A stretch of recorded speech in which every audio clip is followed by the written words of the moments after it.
لا تنسوا الإعجاب بالفيديو والاشتراك بالقناة وتفعيل الجرس.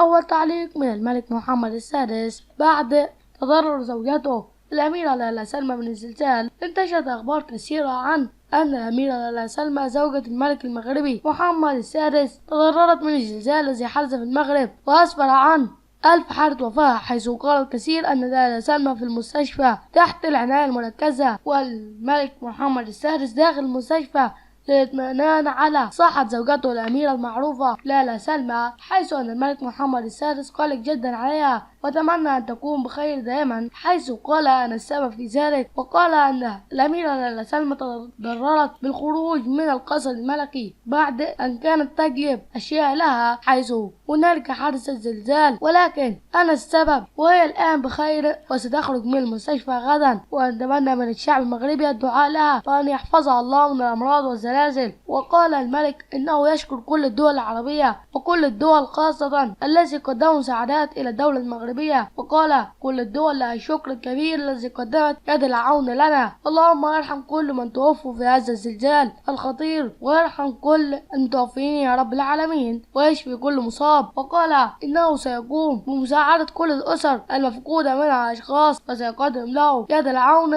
بمساعدات مالية بعد وقوع المنازل وخسارة فادحة في الأموال، حيث قال الملك محمد السادس إنه المغرب خسرت كثير بهذا الزلزال وفقدت أموال لا تعد أيضا، وهذا سبب خسائر اقتصادية وبشرية، وتوفي أكثر من 1000 شخص وأكثر من 2000 إصابة في هذا الزلزال. وقال أيضا أن هناك نفس الزلزال في ليبيا الشقيقة، نتمنى لها أيضا أن يحفظها الله من الزلازل ويرحم كل المتوفين. وقام الملك محمد السادس بالشكر لكل من سأل على زوجته الأميرة ليلى سلمى وكل من يعرفها.